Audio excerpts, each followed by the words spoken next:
What are the 3 C's of confidence? Are you somebody that wants to improve your confidence so that you can be better in sales? Or how about in business? Or how about to be able to be a better leader? How about a father? How about a mother? How about just going out and doing great things in the world? You notice this list goes on and on and on. And with coaching with thousands of clients all over the country, I have found that this is the one thing that most people are seeking more of.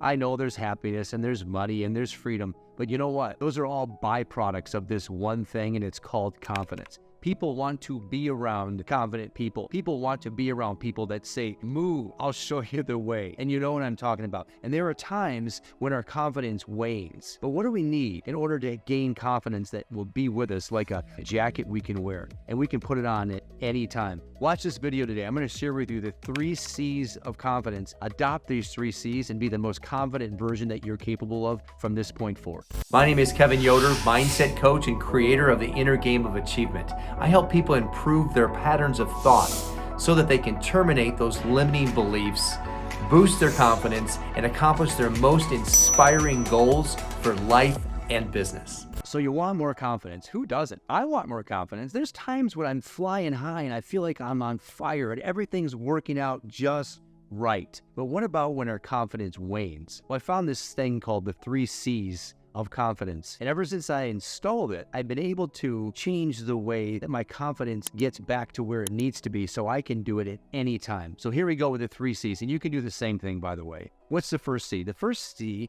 is courage. You actually have to have the courage to walk through the door. If you're someone that wants to get into public speaking, for example, I remember when I joined Toastmasters, and oh my God, I remember sitting there and they went around the room and they said, does anybody want to speak? And this is a kind of an open forum situation where they ask you to speak on any particular topic. It's called table topics, where you speak just kind of on the cuff, if you will. And I remember them calling my name and I just sat there and my hands were glued to the table because I was so deathly afraid. And I needed to somehow find the inner courage to push myself up off the chair. So I pulled a good old-fashioned Mel Robbins, she's famous for her 5, 4, 3, 2, 1, go. So I did that internally. I didn't say it out loud. 5, 4, 3, 2, 1. Pushed myself up, went up to the lectern and spoke. So that was a courage piece. And wouldn't you know it, after I did that, it just got easier and easier and easier, because the cave that I feared then was definitely public speaking. And oh my gosh, all the things would happen and it was obvious that I was nervous, but I had the courage enough to make it happen. So just think about that. You have to have the courage to actually do the thing in the first place. You have to find it somewhere. And then one of the best ways to find it is to dig into the reasons, the why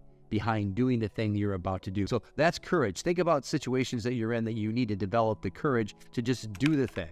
Okay? Just do the thing. Now let's move on to number 2. And second one is commitment. It's commitment. Now you have the courage, you're doing it, you put yourself in the arena rather than just standing on the sidelines talking about it, being an observer, someone in the stands, looking at the people in the game. You're in the game now. Now you make a commitment. What is a commitment? A commitment is doing something until what? Until you've achieved the success that you desire. A non-commitment would be somebody, for example, that wants to get into real estate. I'm in the real estate space, so I have a lot of conversations with people that want to be a full-time agent, for example, but they have a job. And they say, well, I'll just do the job and I'll do real estate and I'll have my foot in that box. And I get it. There's financial concerns. But at some point, you got to jump out of the tree. You got to jump out of the plane and grow wings on the way down. And they haven't made a commitment because they still have that foot in the box. A commitment is, I'm going to cut off all possibility of retreat, because as long as that foot is in that box, you're never going to fully do it. It's hard to get a rocket ship off the launch pad if you have your feet in 2 boxes, metaphorically speaking. So commitment is, I'm doing this. I am going to make a committed decision. I'm going to cut off all possibility of retreat. I'm going to cut the mooring lines from my ship to the shore, and I'm going to go for it. And by doing so, I'm going to orient myself around my decision rather than having that decision orient itself around me. I'm going to be a cause to the effect of my goals and dreams. I'm going to say yes to this and no to everything else. I'm going to become hyper-focused. I'm going to become obsessed with doing this thing. I'm obsessed with being the very best in the world at this very thing. I am committed to being the best in the world at this. You see the language that's around somebody that has made a commitment. They've had the courage to leap, and now they've made a commitment that they're going to go for. That's what a commitment sounds like. Anything else is just an excuse and keeps you completely tied to the shore, if you will, and you haven't cut your mooring lines, and you have a plan B, and there's no room for plan B because it distracts you from plan A. And then the third C. The third C is capabilities. So you have the courage to leap. You made a commitment. You're not going to go back to the way it was before. You're doing the thing and you're committed to doing it. But now here's the thing. You have to develop your skill set. You have to level up because you have to find out how to do the thing the very best that you can. And trial and error takes a long freaking time. So if we don't have all the time in the world, and by the way, time is our number one asset we have on our side here. We don't want to meander around for 5 years. We want to get right after it. I have the courage. I made a commitment. Now show me the path. So it's your job as the entrepreneur to find a mentor, find a book, take a class, find somebody that's doing it the very best, that's doing it the way that you want to do it, and ask them for help. So that way you can cut out those years in between beginning and mastery and take this. And I don't say shortcut in the wrong way here. I'm not, there's no shortcuts, by the way, to success. I'm talking about all the stuff that you possibly could do. The best example I can give you would Family Circus with the little Billy that would just start here and he'd walk all around the town and he'd go through the playground. And he was supposed to go from A to B, but he went from A to C to Z and M and all the way around. It looked like this. So that's what I'm talking about. You don't need to do all that. It's not necessary. There's too much information out there. There's too many people that know how to do the thing you need to do. So you got the courage to jump. You have made a committed decision, and now you've found a mentor, a guide, a blueprint, a book, or a course, and now you're off and running. When you do those three things, you have the secret to confidence. That's actually the fourth C.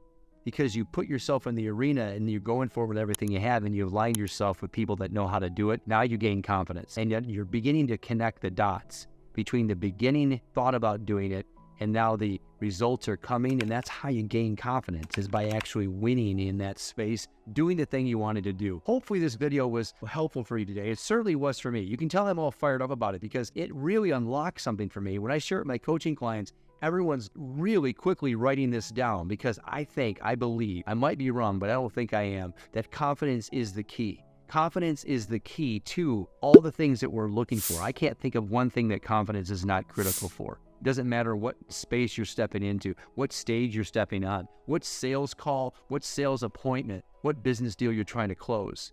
It's the confidence. It's the calm confidence, not the arrogant confidence. We all know what that looks like. The calm confidence that wins the day, that gets you the sale, that gets you the girl, that gets you the guy, that gets you the thing that you're looking to accomplish, that ultimately allows you to help other people too. I hope this served you today. Certainly served me serving you. Now go out there and install the 3 C's. And it's not hard to do. You just have to make the decision to do so. Make it a great day.